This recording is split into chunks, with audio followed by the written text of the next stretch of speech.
Halo,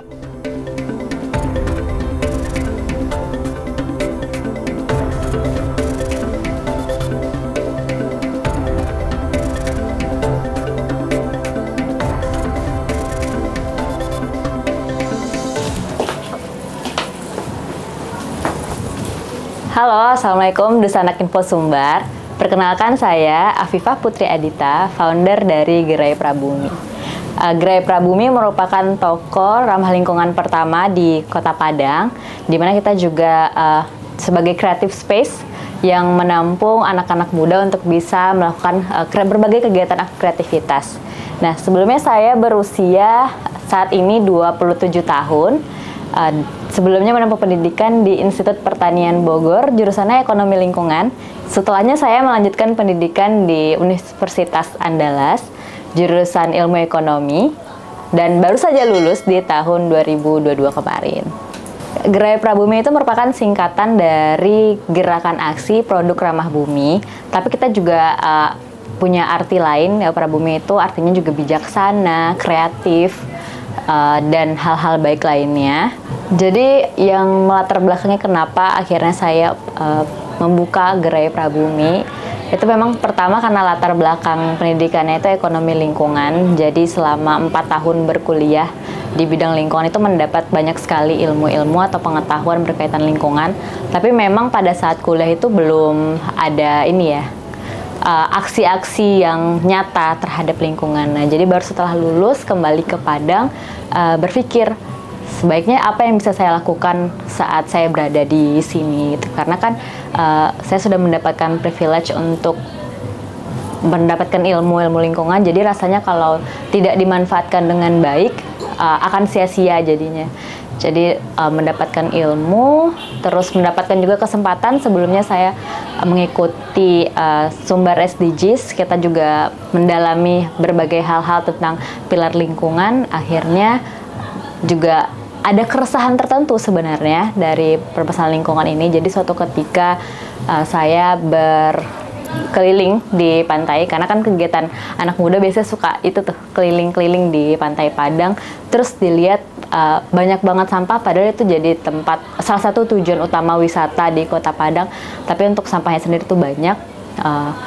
Ada banyak hal yang melatar belakangnya, atau ada banyak hal yang menyebabkan hal itu. Jadi kenapa saya tidak mencoba untuk membuat hal yang bermanfaat di bidang lingkungan, karena sudah mempunyai ilmunya gitu. Jadi berangkat dari latar belakang pendidikan dan juga keresahan itulah makanya saya mendirikan Gerai Prabumi. Nah, jadi ada sedikit cerita menarik di Prabumi untuk mengenai produknya. Jadi memang awal tahun pertama Gerai Prabumi itu berdiri, kita memang concernnya itu di lingkungan. Jadi kita menyediakan bumbu dapur dalam bentuk bulk atau curah, terus kita juga ada refill stationnya, kita juga menyediakan produk-produk yang mendukung orang-orang untuk bisa menjalankan gaya hidup ramah lingkungan. Tapi ternyata setelah 1 tahun berjalan, kita evaluasi, ternyata masyarakat di Kota Padang belum terlalu antusias, belum terlalu peduli. Mungkin peduli dengan isunya, tapi untuk mengambil langkah aksi nyatanya itu belum. Jadi selama 1 tahun itu kita mengevaluasi. Baru di tahun kedua kita itu mulai menambah produk-produk yang mungkin bisa menarik minat masyarakat dulu. Jadi untuk produk ramah lingkungannya kita memastikannya dengan cara pertama dari segi suppliernya. Kita bekerja sama dengan beberapa supplier lokal, dan memang awalnya mereka itu nggak punya concern di lingkungan, tapi kita request sendiri produk-produk apa saja yang memungkinkan untuk mereka sediakan untuk bisa kita supply ke toko. Lalu yang kedua, kita juga menyampaikan visi dan misi kita, apakah bisa sejalan dengan UMKM yang kita dukung tersebut atau yang kita bidik untuk bisa menjadi supplier di toko kita. Dan akhirnya ada beberapa brand yang kita bisa dapatkan untuk mensuplai beberapa kebutuhan-kebutuhan zero waste. Nah, seperti yang aku ceritain tadi, di tahun kedua kita mulai menggait beberapa brand-brand kreatif, karena aku melihat di Sumatera Barat sendiri, khususnya Kota Padang, itu sangat concern terhadap ekonomi kreatif. Jadi sepertinya akan bagus kalau Gerai Prabumi ikut memanfaatkan ekonomi kreatif untuk mendukung kegiatan ekonomi lingkungan gitu. Jadi di Prabumi sekarang kita nggak hanya sebagai toko yang menyediakan produk ramah lingkungan, tapi kita juga sebagai creative space sekarang gitu. Dan tujuannya pun dari creative space ini itu merupakan campaign dari word mouth to mouth kita ke customer. Kita bisa ingin lebih dekat dengan customer dan menyampaikan visi misi kita secara lebih mendalam kepada mereka melalui kegiatan creative space atau workshop tadi. Peningkatannya luar biasa sih. Dari tahun pertama kita hanya menggait beberapa customer yang memang sudah menjalankan gaya hidup ramah lingkungan dari sebelum Granny buka, tambah tahun-tahun selanjutnya karena kita sudah mulai mengadakan beberapa event, orang-orang sudah mulai terinformasi dengan adanya toko ini, orang-orang juga sudah mulai melihat produk ramah lingkungan itu cukup mudah digunakan, cukup mudah didapatkan. Jadi kita mendapatkan customer baru dari adanya kegiatan-kegiatan event kita. Kita pun juga sebisa mungkin melaksanakan event-eventnya itu secara ramah lingkungan atau lebih sustainable. Jadi ada beberapa hal yang kita lakukan untuk bisa menginformasikan customer kita untuk memulai gaya hidup ramah lingkungan. Itu yang pertama, memanfaatkan platform digital seperti sosial media. Kita utamanya di TikTok dan juga Instagram untuk konten-konten edukasi.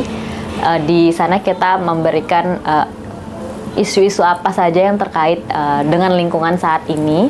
Terutama untuk tahun-tahun ini kita concern ke plastik karena hal itu yang paling bisa dan manfaatnya paling besar untuk orang-orang lakukan, terutama customer kita. Di sosial media, di TikTok biasanya kita share tentang problem ini, terus alternatif solusinya apa, terus produknya apa, atau hal-hal apa aja yang sebenarnya individu-individu seperti kita bisa lakukan, tetapi tetap dengan cara yang mindful pastinya. Nah, itu untuk di konten sosial media kita. Kita juga aktif mengkampanyekan melalui kegiatan workshop harian ataupun workshop mingguan. Jadi biasanya sebelum memulai kegiatan kreatif itu kita ngobrol-ngobrol dulu nih dengan customer terkait isu-isu lingkungan tadi, menginformasikan mereka untuk membuka cakrawalanya tentang kalau sebenarnya keadaan lingkungan kita tuh nggak baik-baik aja, dan kita juga men-encourage mereka untuk bisa mengambil langkah sedikit demi sedikit untuk bisa memulai gaya hidup ramah lingkungan tadi. Nah, terus kita juga ada beberapa event yang memang concern di lingkungan seperti Prabumi Sustain Market. Jadi di event tersebut orang-orang itu kita ajak untuk membawa kantong belanja sendiri, membawa wadah sendiri. Terus kita di sana juga kegiatannya itu nggak cuma workshop kreatif, tapi kita juga menjual buku-buku pre-love.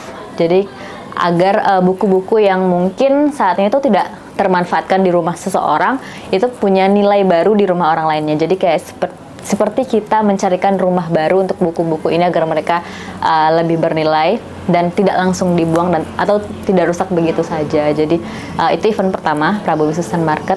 Terus kita juga ada event namanya Hangmade. Itu memang kegiatan full workshop semuanya, tapi sebenarnya di setiap kegiatan Prabumi itu sendiri kita tetap mengajak orang-orang untuk membawa kantong belanja atau wadah belanjanya sendiri gitu. Kita tidak menyediakan kantong plastik, jadi mereka bisa membawa kantongnya sendiri. Terus kita juga ada campaign bersama brand-brand mitra kita yang saat ini sedang terlaksana. Itu ada Eco Glow Beauty Movement. Jadi kita mengajak orang-orang untuk bisa mengembalikan sampah empty skincare mereka, botol-botol skincare yang sudah habis dan bisa diberikan ke kita untuk kita olah menjadi produk yang lebih bermanfaat dan bernilai ekonomi.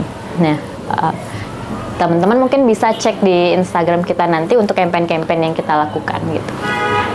Banyak sih cerita-cerita lucunya, mulai dari yang positif sampai yang negatif. Kalau yang positif kita bisa banyak bertemu dengan orang-orang yang memang sudah memimpikan adanya toko-toko seperti ini karena mereka selama ini mengalami kesulitan untuk mendapatkan produk-produk ramah lingkungan di Padang. Nah, kita dari antusiasme yang positif itu kita punya energi khusus, energi baru untuk bisa improve dan memaksimalkan kegiatan lingkungan kita di Prabumi. Tapi juga ada hal-hal lucu, banyak customer kita yang tidak tahu ini tuh toko apa sebenarnya. Jadi mereka bingung ngelihat produk-produk yang ada. ini fungsinya buat apa gitu. Terus kayak, lah ini dicuci ini jadi ribet banget. Ada semacam hal-hal seperti itu yang kayak jadi berpikir oke, PR-nya masih panjang karena lebih dominan orang-orang yang masih kaget dengan produk-produk yang ada di Prabumi. Tapi nggak apa-apa, itu kita sangat memaklumi hal itu. Sebelum berdirinya Prabumi kan berdiri di 2022. Jadi dari 2018 itu sebenarnya aku sudah mencoba untuk menjalankan gaya hidup ramah lingkungan secara sempurna.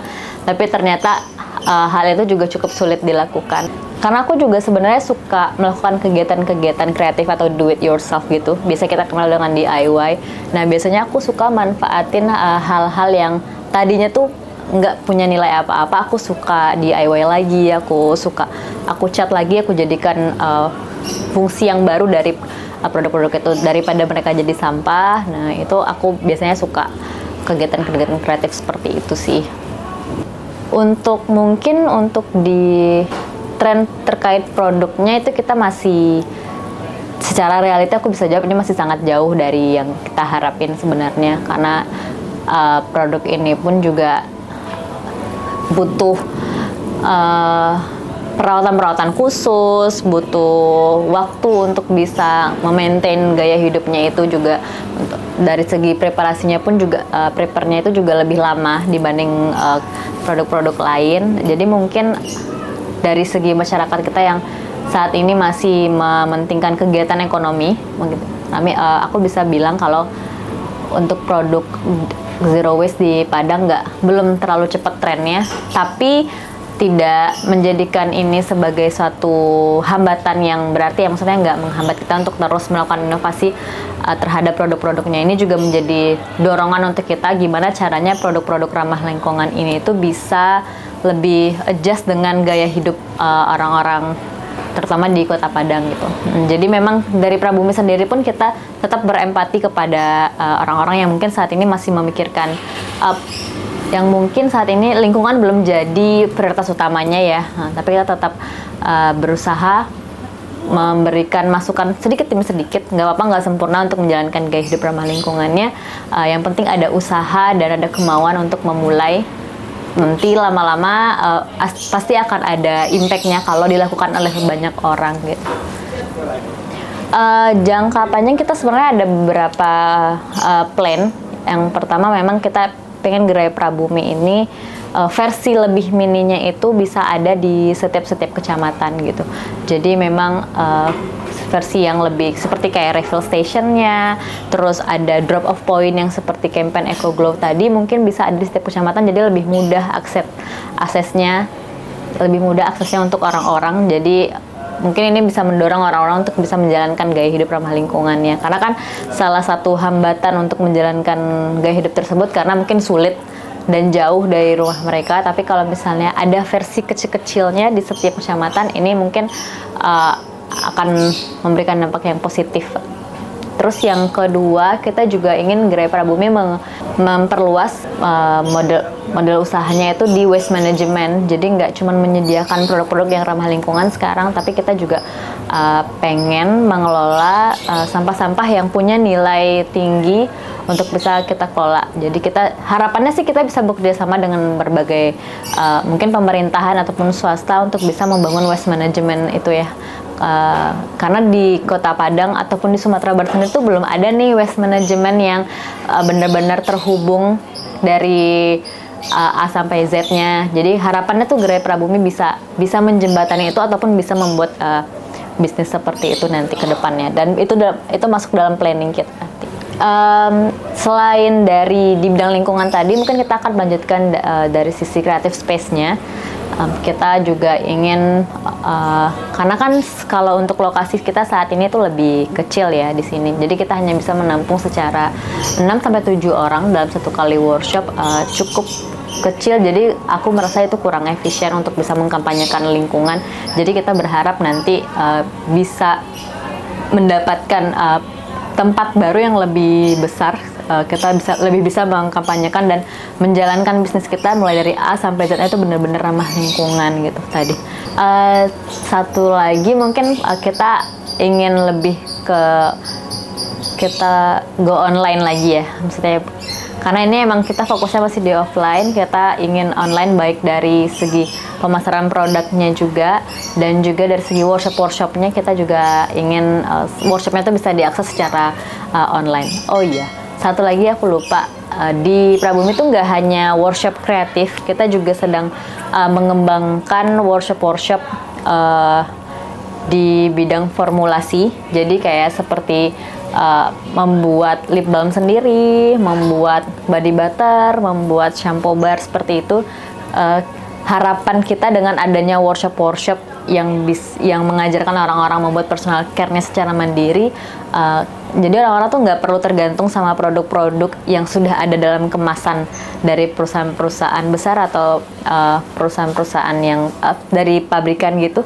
Jadi dengan adanya workshop pembuatan personal care tadi di Prabumi, harapannya akan mendorong orang-orang untuk bisa membuat secara mandiri nih produk-produk kebutuhan mereka sehari-hari. Jadi bisa hemat sampah juga nantinya. Jadi mereka bisa memanfaatkan apapun wadah-wadah yang ada di rumah untuk membuat produk kebutuhan harian mereka gitu. Iya, saat ini tuh sudah diadakan workshopnya beberapa. Kita udah mulai dari workshop lip balm, belajar membuat lip balm sendiri, terus body butter, membuat pelembab untuk badan, itu kita udah ada workshopnya. Next mungkin kita akan membuat sabun lerak atau sabun-sabun lain-lainnya yang orang-orang tuh bisa bikin sendiri di rumahnya gitu.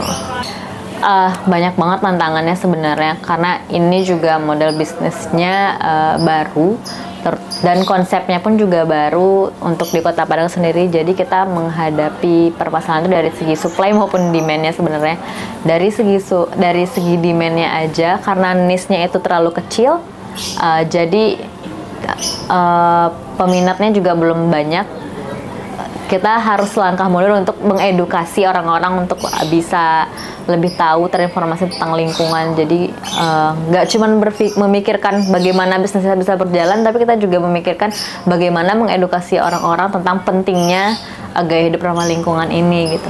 Dari segi supply-nya, karena dari segi demand masih banyak yang belum terinformasi. Dari segi supply pun kita kesulitan mendapat pasokan-pasokan produk yang ramah lingkungan ataupun yang partner yang menjalankan bisnisnya secara ramah lingkungan kita. Jadi kita harus melakukan request khusus terhadap partner-partner kita.